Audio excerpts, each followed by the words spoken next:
Not too long ago I did a video of who will be the next High King of Skyrim, and to be honest, that has to do with more with who would likely be the next one, depending on who's ruling and the opinions of other Jarls going around.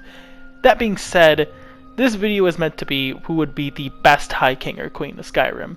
Say every Jarl had an equal chance of becoming the next High King or Queen, who would be the best at governing.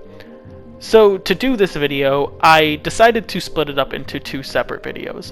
One dissecting the Imperial Jarls of Skyrim, and then another dissecting the Stormcloak Jarls of Skyrim. So today we're going to be talking about the Imperial Jarls. How this format will work is I'm going to be going from the worst possible Jarls becoming High King or Queen to the best possible Jarls becoming High King or Queen. And to jump right into it, perhaps one of the worst leaders here, it would be Idgrod Ravencrone of Morthal. And she governs the poorest realm in Skyrim. And not only that, she ignores her people and relies solely on her visions to rule her realm. Morthal also has a massive vampire problem that she ignores. If made High Queen, she'd either be killed, overthrown, or die of old age because she is an elderly woman, and during her rule, if she isn't killed, it would be ruinous to Skyrim, and probably we would see one of the poorest provinces appear out of everyone. Another poor ruler here would be Sid Gear of Folkreath. He cares very little about his own realm, and leaves everything to his steward to rule. He is lazy and corrupt, dealing with numerous bandits, and then when he's done with them, he simply has people dispatch of them, and if he is made High King, he'd leave everything to probably other rulers, advisors, stewards, housecarls, you name it, and he would be terrible.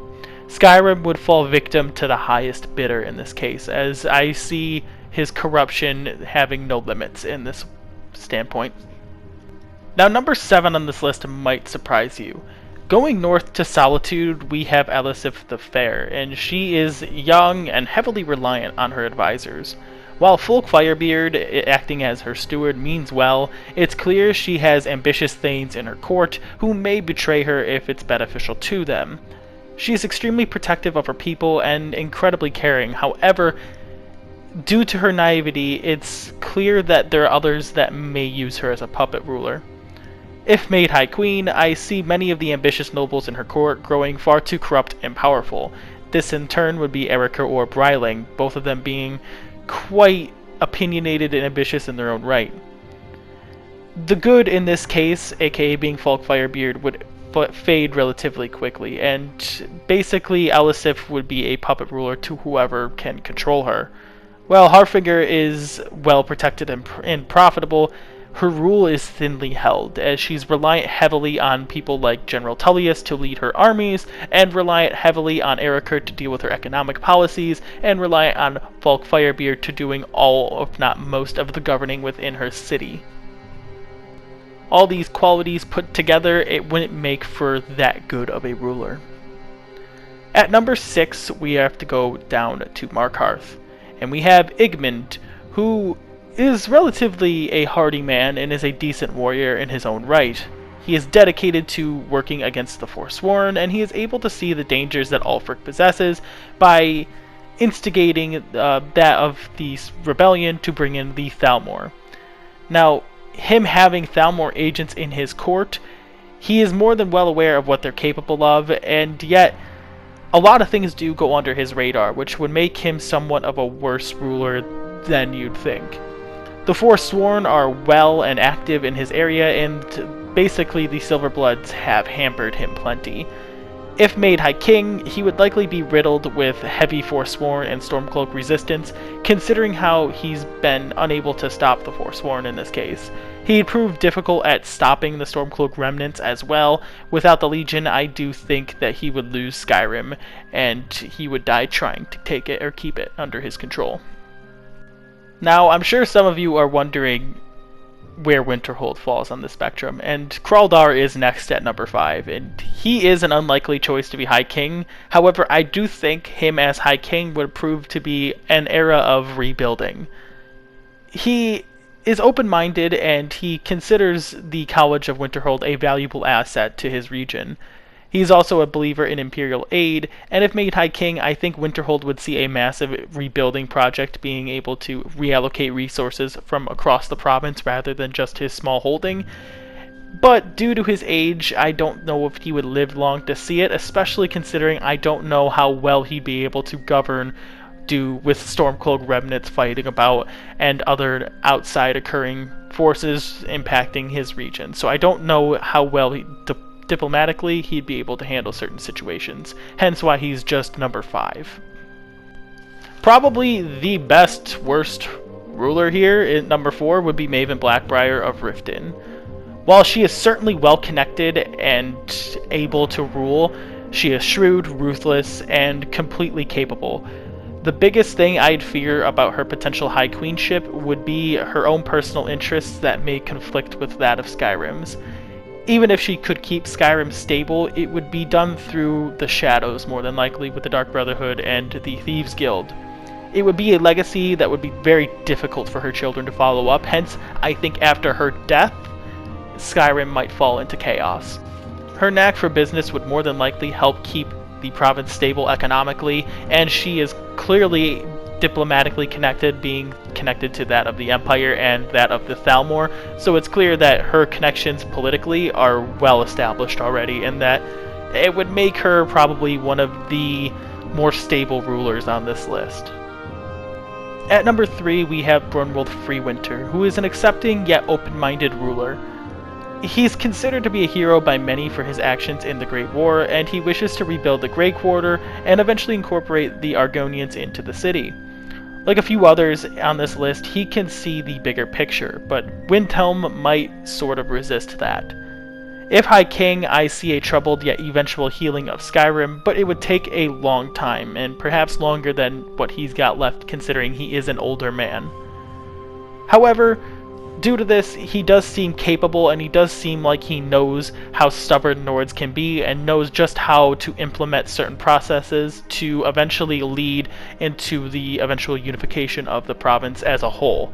And that's why I think he might be one of the better rulers here, because rather than resorting to the sword, he seems more likely to resort to synchronization and inclusion to bring everyone together in Skyrim. Next, we have Briga Maryless, who is popular in Dawnstar, quite popular I should say. She means well and is dedicated to the city. She is a warrior, and yet, as High Queen, she may prove to be one of the more stable, but directing towards a more healing matter of the province. And whether or not she is capable of bringing everyone together in a unified sense, it's clear that she understands what it's like to be in difficult situations due to the fact that she was a legate in the Legion during the Great War. While Dawnstar is significantly smaller than Skyrim and, might prove a bigger challenge to that rule, she is clearly good-hearted and promotes a very healthy relationship with everyone rather than just division among others. Now, her popularity in Dawnstar could easily spread, hence why I do think she would be probably one of the most stable rulers, especially since she is seemingly middle-aged, so it's quite possible that she would have heirs that could easily rule Skyrim from then on. Perhaps you all saw this coming, but at number 1 we have Balgruuf the Greater, who is perhaps the best ruler out of all the Stormcloak or Imperial Jarls on this list. He governs Whiterun and does so with good care in ruling for his people. He thinks before he acts, and yet he is one of the more veteran Jarls out here, having served in the Great War as well. He still worships Talos, which he could easily use against Stormcloak sympathizers, having that you can unite the Empire under one area, as he could recognize that Talos still plays an important part in Nord culture. Now that being said, he could easily rebuild the province with or without Imperial aid. He recognizes that the Empire has its uses, but knows that Skyrim cannot be dependent on that as well. He has good advisors, and more or less he is able to make his own decisions with or without them as well. He does have advisors that are good at thinking more warlike, and those that are thinking more economically as well. So whether he knows certain things, his advisors will be willing to give their input as well. If made High King, I think Skyrim would be not only healed, but made into one of the strongest provinces in all of Tamriel. that is all we have today, and this was certainly one of the better or more interesting topics I've been able to cover recently. I had a lot of fun doing it, and I hope you guys enjoyed something like this because uh, really I like going in and being able to analyze certain people and certain characters in certain situations. So with that being said, I hope you all enjoyed this video, and as always, if you enjoyed, please give this video a like. It lets me know you enjoy content like this, and please subscribe if you want more content like this so you can see that I post weekly content and 4 days a week. Feel free to enjoy all you wish. I blah blah blah, blah words are words. I'm losing my own sanity at this point. Yeah, but with that, I hope you all enjoyed. I hope to see you all in the Discord chat. The link is in the description below. And as always, I hope to see you around. Peace. If you enjoyed, please like this video because it really lets me know you're enjoying this content. And if you're new to the channel, please consider subscribing. The links are right here for you to click on, and the Discord chat link is right here as well. And overall, I hope you all enjoyed, and I hope to see you in the next video. Peace.